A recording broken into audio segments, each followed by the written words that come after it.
अस्सलाम वालेकुम, this is Amar academy from online biology learning. बच्चों, आज हमारा जो टॉपिक है वो है 10th क्लास का बायो। और 10th क्लास की बायो के जो फर्स्ट चैप्टर है जिसका नाम है गैसीय एक्सचेंज, आज हमने उसको स्टार्ट करना है। तो ये बच्चों 10th क्लास का हमारा फर्स्ट लेक्चर है और इसमें हम चैप्टर 10 से स्टार्ट करेंगे, फर्स्ट चैप्टर से ही। वो बच्चे जिनको 9th क्लास से 10th क्लास में प्रमोट कर दिया गया है वो अपना टाइम वेस्ट ना करें, बल्कि वो घर बैठ के ही जो है वो स्टडी कर सकते हैं। जैसे कि मैं अपने बायो के लेक्चर जो यहाँ पे दे रहा हूँ, तो आप भी बायो के लेक्चर जो है वो सुन सकते हैं यहाँ पे डेली बेसिस पे। तो आज हमारा फर्स्ट लेक्चर है 10th क्लास की बायो का और इसमें हम गैस एक्सचेंज जो टॉपिक है उसके बारे में पढ़ेंगे। स्टार्ट करने से पहले बच्चों मेरे चैनल को सब्सक्राइब कर ले, बेल आइकन को दबा लें ताकि मेरा हर आने वाला जो लेसन है वो आपको टाइम पे मिल सके और आप उससे फ़ायदा ले सकें। अगर आपको मेरा जो टॉपिक है वो पसंद आए तो आप अपने फ्रेंड्स फैमिली मेम्बर्स को भी शेयर कर सकते हैं ताकि वो भी जो है वो बायो पढ़ सके। तो चलो बच्चों स्टार्ट करते हैं। गैस एक्सचेंज टॉपिक है और इसको हम स्टार्ट करते हैं। ये क्या है, तो इसमें हम इस चैप्टर में हम बस यही पढ़ेंगे कि गैसों का तबादला किस तरह किया जाता है, प्लांट में कैसे करते हैं और एनिमल में कैसे करते हैं। ये आपके सामने इसका फर्स्ट पेज जो है वो नज़र आ रहा है और इसके लिए गैस एक्सचेंज के लिए पहले कुछ टर्म्स हैं, उन टर्म्स को समझना और याद करना ज़रूरी है ताकि जो ना वो आप को गैस एक्सचेंज का टॉपिक बेहतर तरीके से समझ आ सके। तो ये हम पढ़ते हैं, स्टार्ट करते हैं। सबसे पहले यहाँ पे फर्स्ट में लिखा हुआ है, यहाँ पे बोल्ड लेटर में कुछ टर्म्स लिखी हैं जैसे सेलुलर रेस्पिरेशन, ये क्या होती है, रेस्पिरेशन क्या होती है, ब्रीथिंग क्या होती है, गैस एक्सचेंज क्या होती है। तो बच्चों पूरा टॉपिक सुनिएगा। आज मैं आपको कुछ टर्म्स जो है वो आपको बताऊंगा, जैसे यहाँ पे सेलुलर रेस्पिरेशन है, रेस्पिरेशन है, ये क्या होती है, इनको हम स्टडी करेंगे। आमतौर पर समझा जाता है कि जो रेस्पिरेशन का अमल है वो सांस लेने के निज़ाम को ही कहा जाता है। तो बच्चों सांस लेने का जो निज़ाम है वो ब्रीथिंग है। तो रेस्पिरेशन क्या होती है इसकी डिटेल जो है वो हम आज स्टडी करेंगे और इसको हम समझेंगे।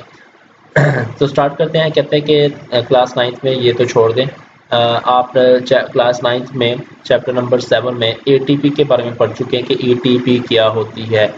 इसकी पूरी जो एब्रीविएट है वो ये है कि एडिनोसिन ट्राइफॉस्फेट है। ये एक एनर्जी गिविंग कंपाउंड है जो हमारी बॉडी को एनर्जी देता है। और कैसे देता है, ये फूड के ज़रिए। और इसके बारे में हम पढ़ते हैं कि ये क्या करता है। आमतौर पर बच्चों मैं आपको बता देता हूँ कि कहते हैं कि सेलुलर रेस्पिरेशन में क्या होता है, एक ऐसा तरीकाकार है जिसमें CH बॉन्ड को तोड़ा जाता है। कौन सा CH बॉन्ड, जो फूड के अंदर मौजूद होते हैं।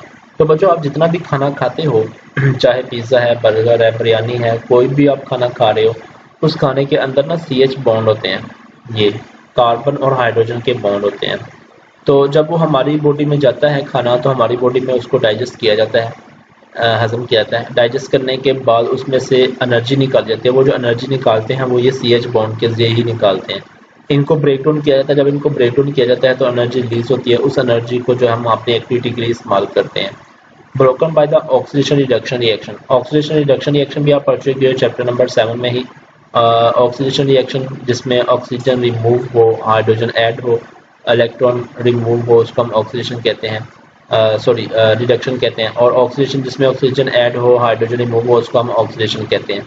तो इस रिएक्शन के ज़रिए उसको ब्रेक डाउन किया जाता है और जब उस एनर्जी को CH बॉन्ड वाली एनर्जी को फिर ट्रांसफॉर्म किया जाता है ATP की फॉर्म में।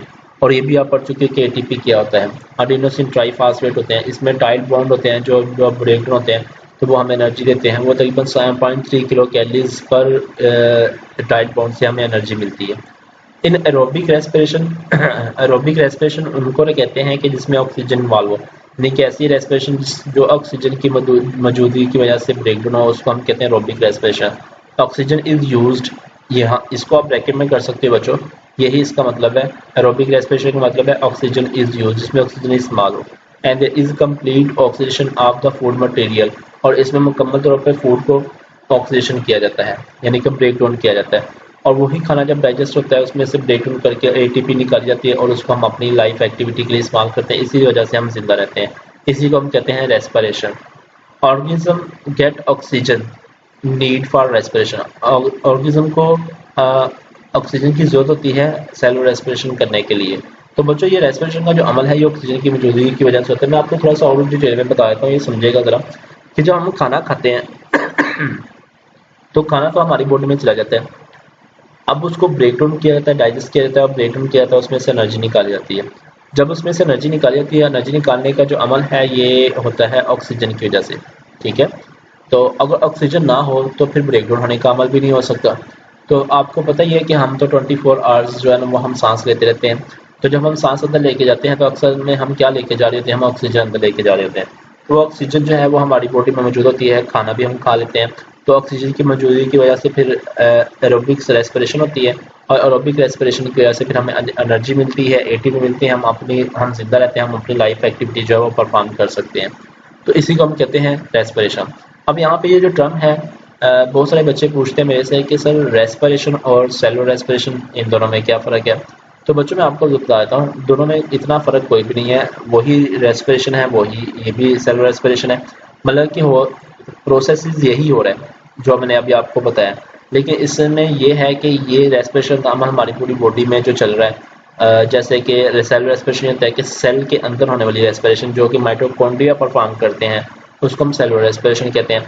और चूंकि हमारे यहाँ पूरी बॉडी में सेल्स हैं और पूरी बॉडी में सेल्स होने की वजह से हमारी पूरी बॉडी में फिर रेस्पिरेशन होती है, इसको हम फिर रेस्पिरेशन का नाम देते हैं।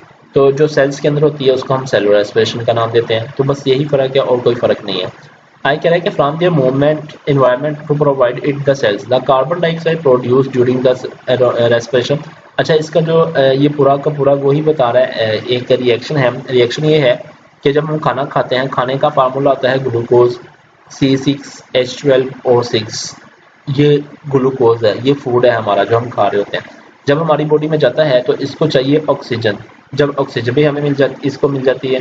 जब ऑक्सीजन मिल जाती है तो दो चीज़ें हो जाती है। नंबर 1 C6H12O6 जिसको ग्लूकोज का नाम दिया, प्लस ऑक्सीजन, यानी कि ये दो चीज़ें मिल गई। जब ये दोनों चीज़ें आपस में कंबाइन करती हैं तो इसके प्रोडक्ट के लिए में हमारे पास बनता क्या है, हमारे पास बनता है कार्बन डाइऑक्साइड। वो जो कार्बन डाइऑक्साइड बनती है उसको हम सांस के जरिए बाहर निकाल देते हैं क्योंकि वो हमारी रिक्वायरमेंट नहीं होती। और उसके अलावा फिर कार्बन डाइऑक्साइड के अलावा फिर वाटर बनता है, वाटर को हम इस्तेमाल कर लेते हैं। वाटर के अलावा फिर एटीपी बनती है, यानी कि एनर्जी बनती है। उस एनर्जी को भी हम अपनी लाइफ एक्टिविटी के लिए इस्तेमाल कर लेते हैं। तो ये एक पूरा का पूरा रिएक्शन जो है वो यहाँ तक बता रहा है, वो मैंने आपको एक्सप्लेन कर दिया है कि ग्लूकोज प्लस ऑक्सीजन ये दो रिएक्टेंट है, जब ये आपस में मिलते हैं तो प्रोडक्ट का क्या क्या बनता है, carbon dioxide number 1, water number 2, number 3 ATP, इनका हम इस्तेमाल कर लेते हैं। तो बच्चों यही है हमारे पास रेस्पिरेशन।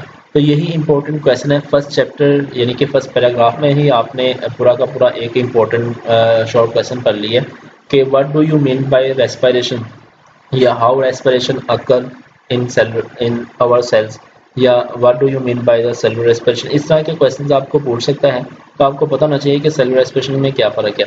या आपको ये भी पूछ सकता है कि रेस्पिरेशन और ब्रीथिंग में क्या फ़र्क है, तो ये भी आपको पता होना चाहिए। तो ये आपने सारा स्टडी कर लिया। अब नेक्स्ट जो हमारे पास है वो ये है कि टेकिंग गैस एक्सचेंज क्या होता है। गैस एक्सचेंज ये है कि taking in oxygen and giving out carbon dioxide is term as the gas exchange. यानी कि हम अपनी बॉडी में अगर ऑक्सीजन को लेके जा रहे हैं और कार्बन डाइऑक्साइड को बाहर निकाल रहे हैं तो उसको हम गैस एक्सचेंज कहेंगे। यही गैसों का तबादला हो रहा है। प्लांट जो है वो कार्बन डाइऑक्साइड ले रहे होते हैं और ऑक्सीजन को बाहर निकाल रहे होते हैं, तो ये उनका गैसों का तबादला होता है। लेकिन ये गैसों का तबादला होता कैसे, ये एक प्रोसेस के जरिए होता है जिसको हम नाम देते हैं ब्रीथिंग। ये ब्रीथिंग है। तो ब्रीथिंग क्या होती है, वो कह रहा है breathing is used to for the process through which animals takes air in their body to get oxygen from and in the given out the air from getting rid carbon dioxide. यहाँ तक बच्चों आप इसको point out कर सकते हो, ये carbon dioxide तक ये ब्रीथिंग की डेफिनेशन है। अगर ब्रीथिंग की डेफिनेशन आ जाए तो आपने यही डेफिनेशन जो है वो लिखनी है ताकि आपको पता चल जाए। ब्रीथिंग असल में ये होता है कि हम जब सांस लेते हैं तो सांस लेते वक्त हम ऑक्सीजन को अपनी बॉडी के अंदर ले जाते हैं और उस वक्त जब हम सांस छोड़ते हैं तो कार्बन डाइऑक्साइड को हम बाहर निकाल देते हैं। तो ये जो प्रोसेस है इसी को हम नाम देते हैं ब्रीथिंग का। ये ब्रीथिंग होती है। तो ब्रीथिंग के जरिए फिर गैस एक्सचेंज भी हो जाती है। अगर ब्रीथिंग ना हो तो गैस एक्सचेंज भी नहीं हो सकती। ब्रीथिंग की वजह से ही गैसों का तबादला होता है। तो ये आपने याद रखना है कि ब्रीथिंग और गैस एक्सचेंज में क्या फ़र्क है। फ़र्क तो कोई भी नहीं है, वही हो रहा है, लेकिन बस ये है कि ब्रीथिंग जो है वो हम करते हैं तो ब्रीथिंग की वजह से ही गैसों का तबादला होता है, उसी को हम कहते हैं गैस एक्सचेंज। और रेस्पिरेशन क्या होती है, ये भी 3 टर्म्स हैं, रेस्पिरेशन, सेलुलर रेस्पिरेशन, ब्रीथिंग और गैस एक्सचेंज। ये आपको पता चले। आगे नेक्स्ट पढ़ते हैं। आगे क्या कह रहा है, कह रहा है कि 10 breathing and respiration are not synonyms जी, वो यही बता रहा है, कहते हैं कि ब्रीथिंग और रेस्पिरेशन जो है वो एक जैसे हम अल्फाज यानी कि हम आंगी नहीं है, इन दोनों में एक जैसे नहीं है। ये इसका मतलब है कि हम आमतौर पर ये समझा जाता है ना, ब्रीथिंग और रेस्पिरेशन एक ही चीज़ है, सांस लेने के निज़ाम को कहा जाता है। तो यहाँ पे ये बताया गया, ये इंपॉर्टेंट बात है कि ब्रीथिंग और रेस्पिरेशन एक जैसे अल्फाज नहीं है, बल्कि क्या है, क्या होता है आगे अगर आपको क्वेश्चन आता है ब्रीथिंग और रेस्पिरेशन में क्या फ़र्क है, तो आपने यहाँ से ही स्टार्ट कर देना है 10 से लेके ब्रीथिंग। और आगे आगे क्या है कि respiration involve the mechanical and the biochemical processes. जी, जो रेस्पिरेशन है ये क्या है, ये आमतौर पर मैकेनिकल और बायोकेमिकल प्रोसेसेस है। मैकेनिकल और बायोकेमिकल प्रोसेसेस ऐसे प्रोसेस होते हैं जिसके जरिए रिएक्शन के जरिए हमारी बॉडी में चेंजेस आती है, तब्दीली आती है। जैसे कि हम खाना खा रहे हैं, खाना खाते वक्त हमने खाया कुछ था और उसमें से उसको चेंज कर दिया गया और उसमें से हमें एनर्जी दी गई और हम अपनी लाइफ एक्टिविटी परफॉर्म कर सकते हैं। ये होता है मैकेनिकल और केमिकल बायोकेमिकल प्रोसेसेस। जबकि ब्रीथिंग में क्या है, ब्रीथिंग इज ओनली मैकेनिकल, ये जस्ट मैकेनिकल है और फिजिकल प्रोसेस है। फिजिकल प्रोसेस ये ऐसे प्रोसेसेस को कहते हैं जो कि जिसमें कोई रिएक्शन टेक प्लेस ना हो, यानी कि कोई रिएक्शन नहीं होता इसमें, बस सिंपल सा एक प्रोसेस है जिसमें हम उसको अंदर लेके जा रहे हैं ऑक्सीजन को और कार्बन डाइऑक्साइड को बाहर निकाल रहे हैं। जस्ट ये है, ये एक फिजिकल प्रोसेस है, ठीक है, अंदर लेके जाना और बाहर निकालना। अब इसमें कोई केमिकल रिएक्शन परफॉर्म नहीं हो रहा। जब केमिकल रिएक्शन परफॉर्म नहीं होगा तो इसको हम कोई बायोकेमिकल रिएक्शन भी नहीं कहेंगे, इसी को हम कहते हैं फिजिकल या मैकेनिकल प्रोसेसेस। तो ये ब्रीथिंग जो है वो एक फिजिकल प्रोसेस है, जबकि जो रेस्पिरेशन है वो क्या है, वो केमिकल प्रोसेसेस है। यानी कि जब हम अंदर लेके जाते हैं तो एक पूरा का पूरा रिएक्शन होता है। वो रिएक्शन मैंने आपको बता दिया, ग्लूकोज है, ऑक्सीजन है, और जब ये दोनों मिलते हैं तो फिर क्या बनता है, कार्बन डाइऑक्साइड बनती है, वाटर बनता है और एटीपी बनती है। तो इसका हम इस्तेमाल कर लेते हैं। तो ये पूरा का पूरा प्रोसेस है और रिएक्शन है। तो बच्चों ये था टॉपिक आज का, और इस चैप्टर में हम यही गैस एक्सचेंज कैसे करते हैं। कल जो हम स्टडी करेंगे वो गैस एक्सचेंज इन प्लांट है, प्लांट में गैसों का तबादला कैसे होता है। तो कल का टॉपिक भी ज़रूर देखिएगा आप। और आज का टॉपिक हमारा ये था, इसमें बस कुछ टर्म्स हैं वो मैंने क्वेश्चन आपको बता दिए हैं, बस इंट्रोडक्शन ही था। इंट्रोडक्शन के अंदर जो क्वेश्चन हैं और वो मैंने आपको समझा दिया है, इसको जरूर याद कीजिएगा। रेस्पिरेशन का प्रोसेस जो है वो आपने 9th क्लास में चैप्टर नंबर 7 में डिटेल में पढ़ा है कि वो कैसे होती है, और यहाँ पे फिर दोबारा मैंने आपको थोड़ा सा रिवाइव कर दिया है। तो ये था टॉपिक हमारा। हम अगले टॉपिक के साथ कल फिर बच्चों हाजिर होंगे। अगर आपको ये टॉपिक समझिएगा, देखिएगा, पढ़िएगा, अगर आपको किसी चीज़ की समझ ना आए तो कमेंट्स में मेरे से पूछेगा, मैं इंशाल्लाह जो ना वो आपको उसका आंसर बताऊंगा। तो अगले लेसन के लिए बच्चों अल्लाह हाफिज़।